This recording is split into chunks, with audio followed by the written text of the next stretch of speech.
We've discussed the top 10 wide receivers in this 2025 NFL draft class. We've discussed the traits and who has them the best. Now we're going to discuss just how we look at the wide receiver position, how we came to these top 10 lists, how we form opinions on guys. And that's why we brought Brian McFadden on, because he uniquely has insight, because that was your preparation game week. So I want to know off the top here, what did you look for when you were about to face a wide receiver that you hadn't faced in the NFL? What was your tape study like? What were you looking for when you flipped on the film? Well, Mike, I had to go back into my archives of notes and some of the things that I jotted down throughout my time with the Pittsburgh Steelers, collectively and as an individual, things that we kind of look for to associate certain wide receivers and game planning for that said wide receiver. And I utilize the same thing when I watch these collegiate prospects right now. So going over my notes, first and most important thing, does that said wide receiver make routine plays happen routinely, right? And those are the things that will move the chains. You know, simple out routes. Does he make those routine plays happen routinely? Simple slant routes, curl routes, the just of the route tree. Does he come down with those said plays 100% of the times, right? And if they do that, they're going to move chains. Secondly, with those routine plays happening routinely, will he give you the wow moments?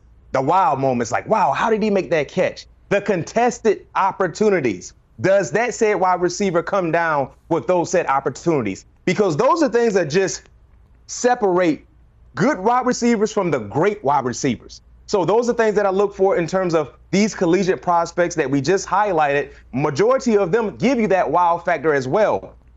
Third, can they create separation? And that's tied into route running. Can they create the necessary separation to be able to have that pocket available for the quarterback to deliver the said pass? And one thing we know about the National Football League, the margin for separation is at its bare minimum because of how good the defenders in the secondary will be. But can these guys create the necessary separation? And finally, for me, this is the caveat. When you need to have a bill paid, are you going to call that player to pay the bill? Meaning, will they be a playmaker for your offense? Example, 3rd and long, late in the 4th quarter, we got to convert this first down. Are we going to call that player? Are we going to call player B? You know, is that the player that's the playmaker for their offense? So those are the things that we kind of look for when we dissect wide receivers. Those were the things that I look for as an individual when I was getting ready to game plan for a wide receiver. And that's just kind of the requirements for tiers of wide receivers. Because if you have a guy that fits all of those requirements, no question, he's an alpha.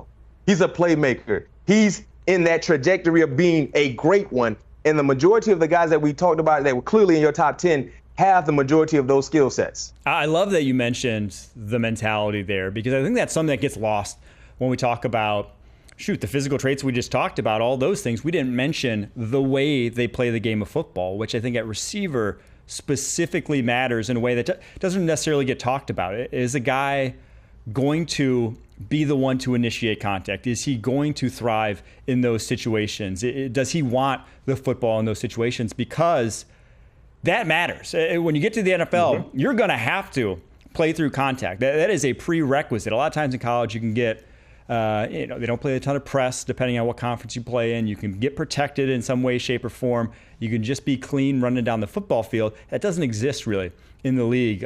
More often than not, you're going to have to get hit.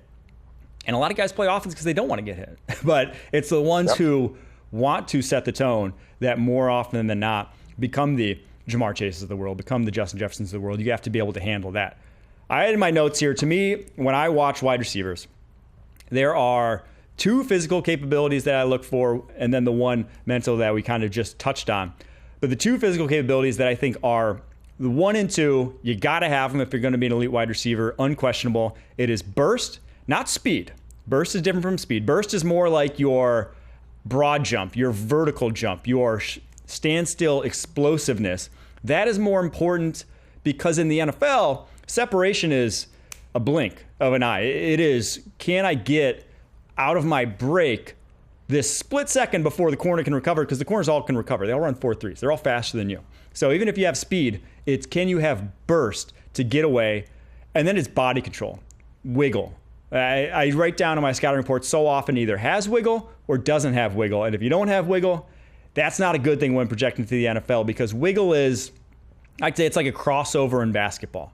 And it's also the reason why you don't see a lot of 6'4", 6'5" wide receivers, because all the ones that do have wiggle, well, they're good at crossovers and they end up playing basketball. They're like playing college basketball. They're in the NBA. Ted McMillans are the exception to the rule, because a lot of those guys, it's just difficult to maintain that. But having that wiggle at the top of the route to be able to shake a cornerback is so important. So it's body control and it's burst, and then it's the mentality that they play with, in my opinion, that are where I'm starting when I'm looking at a wide receiver.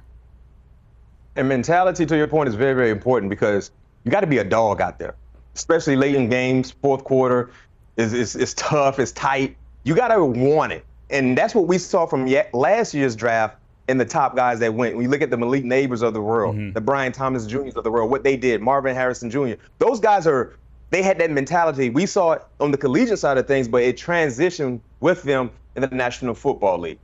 And I think Neighbors and Thomas are interesting sort of case studies, because they were not these Ohio State polished wide receivers coming out. They flat out weren't. They did not run the full route tree at a high level. They weren't selling their routes incredibly well.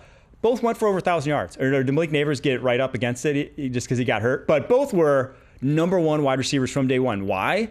They had about as elite a burst as you get in the NFL, and they had high-end body control. They are able to avoid contact at a high level. When you have those two things, you can develop as a route runner. You can improve in that regard, and those are kind of the building blocks to be a good route runner.